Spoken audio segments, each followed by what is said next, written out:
তা এখন কি বিজেপির সাথে আর কোনো আলোচনায় বসবেন এডিসি সংক্রান্ত নির্বাচন বিষয়ে? বসতেই হবো, কারণ আমরা জুটে আছি, কাজে আমাদের তো আর বসতেই হবে। তাহলে আপনাদের ডিমান্ড কি থাকবে 22টি আসন? হ্যাঁ, আপনাদের ডিমান্ড হ্যাঁ, থাকবে 22টি আসন। থাকবে। যদি বিজেপি গতকালকে সাংসদ বলেছেন বা যিনি এসটি মোর্চার প্রদেশ সভাপতি রয়েছেন তিনি বলেছেন যে 3টি বা 4টি আসনে তাদের দুর্বলতা রয়েছে, এটি কাটিয়ে তোলা সম্ভব।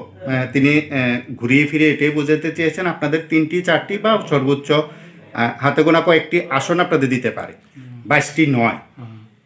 কি বলবেন আপনি? আমরা পত্রিকাতেও টিভি চ্যানেলেও আমরা দেখছি, কিন্তু এটা ওনাদের নিজস্ব চিন্তা ভাবনা, এটা করতেই পারে, এটা করতেই পারে। এখন জোট আছে বিজেপি আইপিএফটির মধ্যে, হ্যাঁ, এবং সেটা 2023 সাল পর্যন্ত থাকবে কি? হ্যাঁ, সেটা 2023 সাল পর্যন্ত থাকবে কি? সেটা তো এইভাবে বলার কোনো সুবিধা নাই, কারণ আমরা জোট গঠন করছি এবং শাসন ক্ষমতা রাজ্যে জনগণ আমাদেরকে যে জনাদেশ দিয়ে দিছে। এখন এই ব্যাপারটা আমাদের সম্মান দেওয়া দরকার, আমাদের সম্মান দেওয়া দরকার। ওই আমার মতে, ব্যক্তিগত মতে আমাদের সম্মান দেওয়া দরকার। জনাদেশ, যে জনগণের যে ম্যান্ডেট, এটাকে সম্মান দেওয়া দরকার।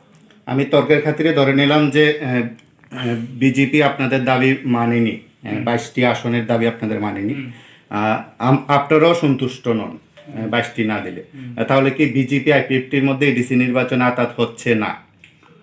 একটু আগে বললাম, পঞ্চায়েত নির্বাচনে আমরা আতাত বা ঐক্যবদ্ধ লড়তে পারলাম না, পার্লামেন্টের নির্বাচনেও পারলাম না। এখনও যদি এর মধ্যে যদি আমাদের সমঝোতার কোনো একটা সম্ভব না হয়, তাহলে ওনারা লড়বেন, আমরা আমার মতো লড়বো, বন্ধুত্বপূর্ণ লড়াই করব। তাহলে রাজ্যে যেহেতু সরকারের রয়েছেন আতাত আছে, এডিসিতে পৃথকভাবে আপনাদের লড়াই জন্য একেবারে প্রস্তুত আপনারা? এই যে ইলেকশনের ফলাফল উপর নির্ভর করবো, কি এখন তো বলা কিছু সুবিধা নাই।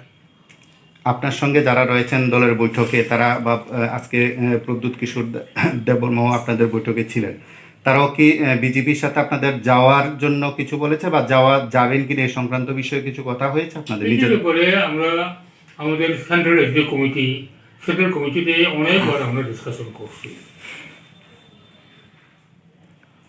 আমরাও তো সহমত পোষণ করে ঐক্যবদ্ধ লড়তেই চাই, কিন্তু এখানে আপনার যার যার পার্টির নিজস্ব যে একটা চিন্তা ভাবনা, কীভাবে এই নির্বাচনকে আমার পার্টির স্বার্থে আমরা বেশি করে লাভবান হতে পারি, এটা চাইব, আমরা ওটাই চাইতেছি।